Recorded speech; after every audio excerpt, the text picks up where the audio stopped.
साथियों, आप सभी का प्रकाश की राह चैनल में स्वागत है। आज आपको बौद्ध सत्व गौतम संबोधि प्राप्ति के बाद बुद्ध कैसे बन गए के संबंध में बताया जाएगा। यद्यपि इससे पूर्व वीडियो में सिद्धार्थ गौतम कैसे संबोधि प्राप्त करके नए धर्म का आविष्कार के संबंध में बताया जा चुका है।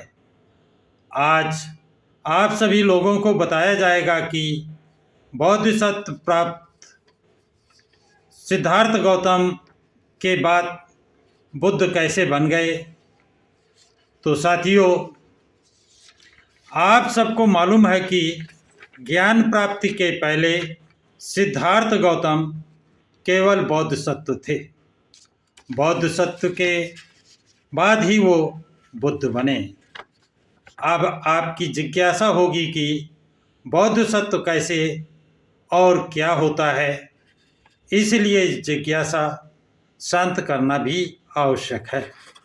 बोधिसत्व वही बन सकता है जो 10 पारमिताएं जैसे दान, शील, शांति, वीर, ध्यान, प्रज्ञा, उपाय, कौशल, प्राविधाम, बल एवं ज्ञान वाला होता है।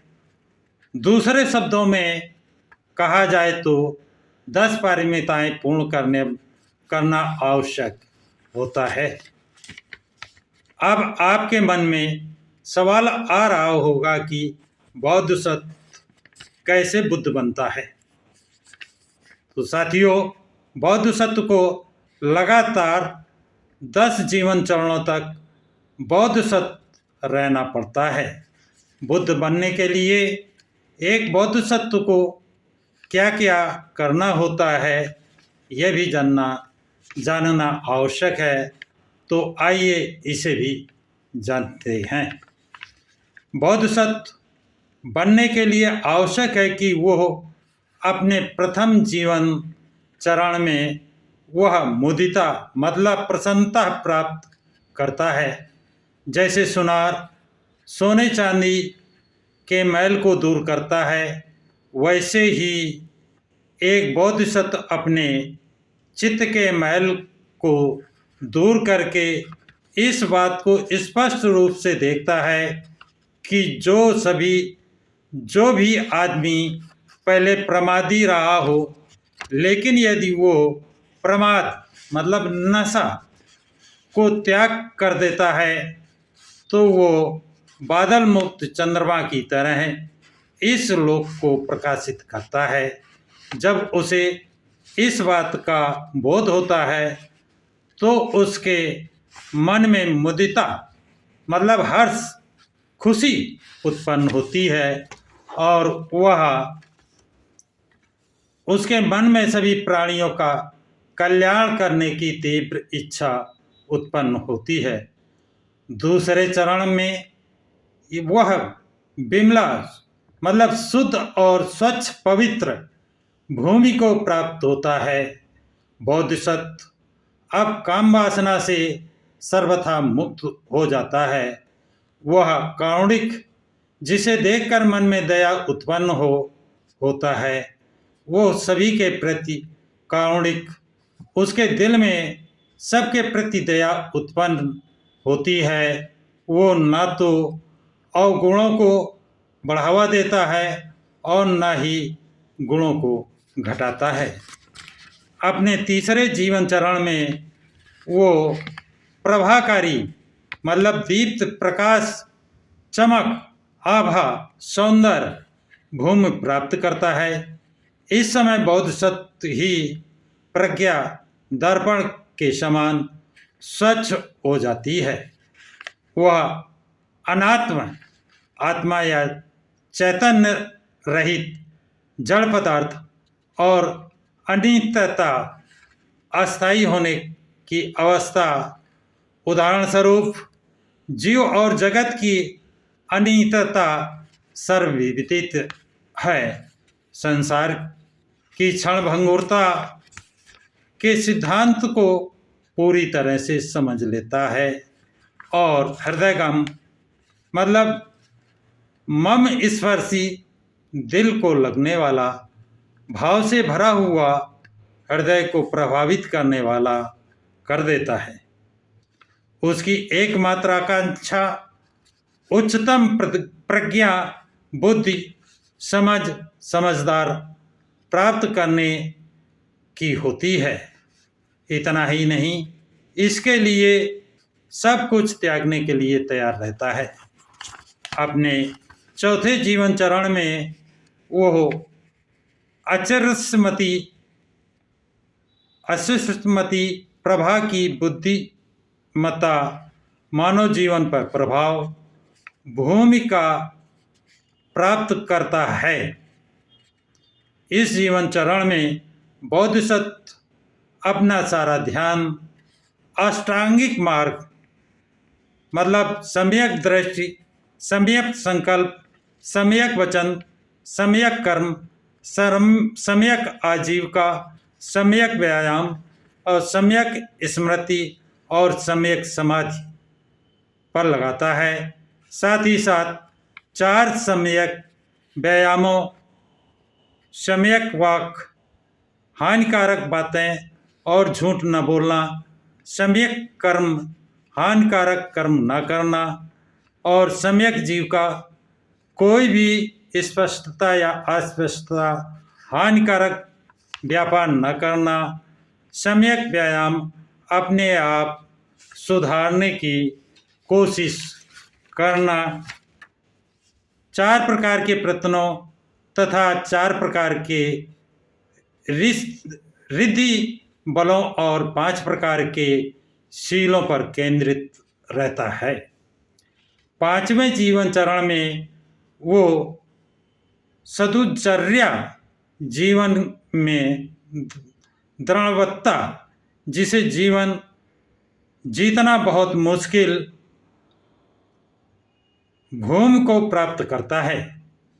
वो सापेक्ष तथा निरपेक्ष के बीच को अच्छी तरह से हृदयगम कर लेता है।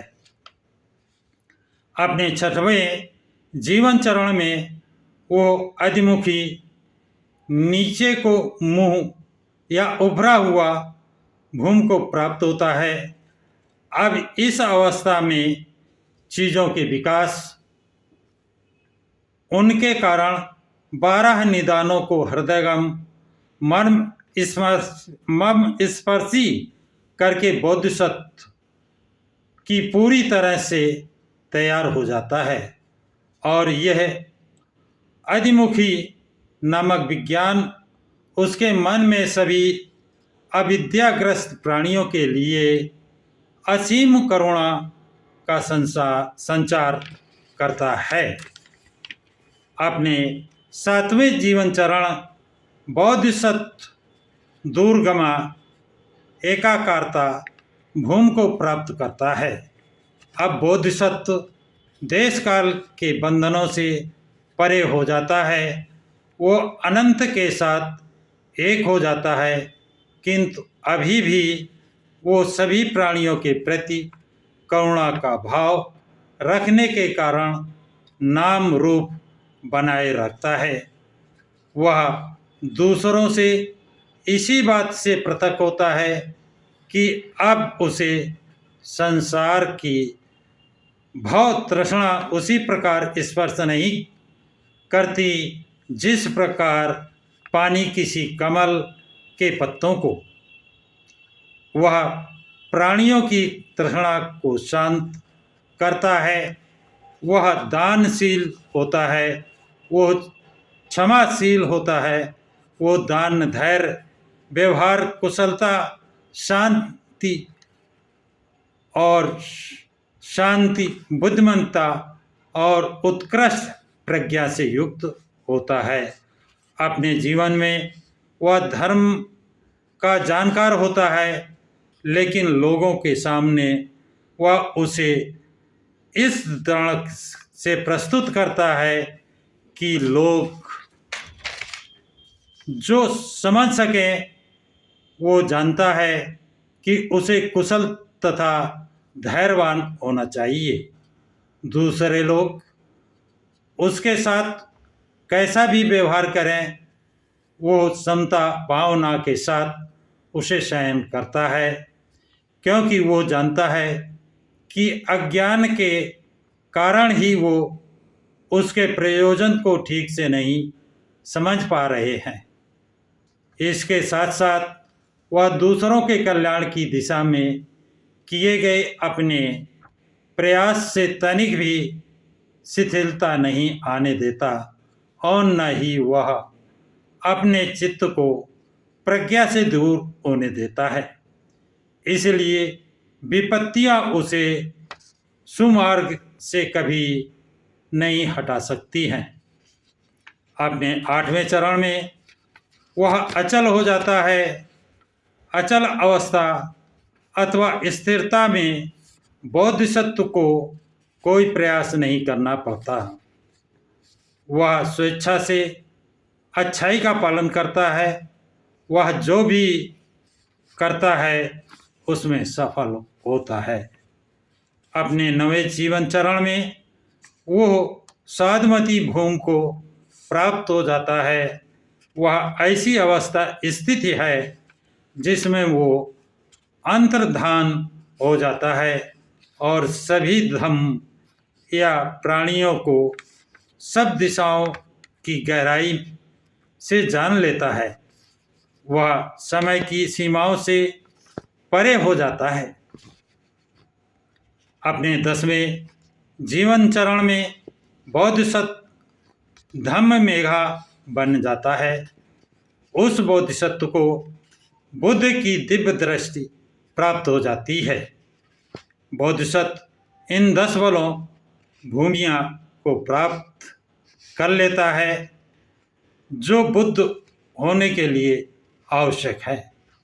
एक अवस्था से दूसरी अवस्था में विकसित होने के लिए बोधिसत्व को न केवल इन 10 भूमियों को प्राप्त करना होता है, बल्कि उसे 10 पारमिताओं को पूर्णतः का भी अभ्यास करना होता है। इतना ही नहीं, एक जीवन चरण का अंत एक पारमिता की पूर्ति है।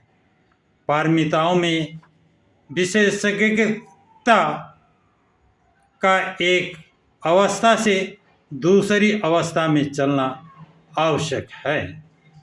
एक पारमिता में पूर्णतः एक जीवन चरण में करनी होती है। ऐसा नहीं कि थोड़ी एक में थोड़ी दूसरे में। एक बोधिसत्व जब दोनों तरह से समर्थ होता है तभी वो बुद्ध होने के योग्य बनता है। बुद्ध बनना ही बोधिसत्व के जीवन की पराकाष्ठा है। जातकों का सिद्धांत अथवा बोधिसत्व के अनेक जीवन चरणों का सिद्धांत ब्राह्मणों के अवतारवाद के सिद्धांत के सदृश लगता है, अर्थात ईश्वर के अवतार धारण करने का सिद्धांत है। जातक कथाओं का सिद्धांत बुद्ध के व्यक्तित्व की पवित्रता की पराकाष्ठा पर आधारित है, जो इसका सार है। अवतारवाद के सिद्धांत के अनुसार ईश्वर को अपने कार्य में निर्मल होने की आवश्यकता नहीं है। अवतारवाद का ब्राह्मणी सिद्धांत यही कहता है कि ईश्वर अनेक रूप धारण करके अपने अनुयायियों की, अपने भक्तों की रक्षा करता है, चाहे वो ईश्वर आचरण से कितना भी अपवित्र और अनैतिक क्यों न हो। बुद्ध बनने से पूर्व 10 जीवन चरण तक बोधिसत्व बने रहने की शर्त के सिद्धांत के सदृश कहीं भी कोई सिद्धांत नहीं है।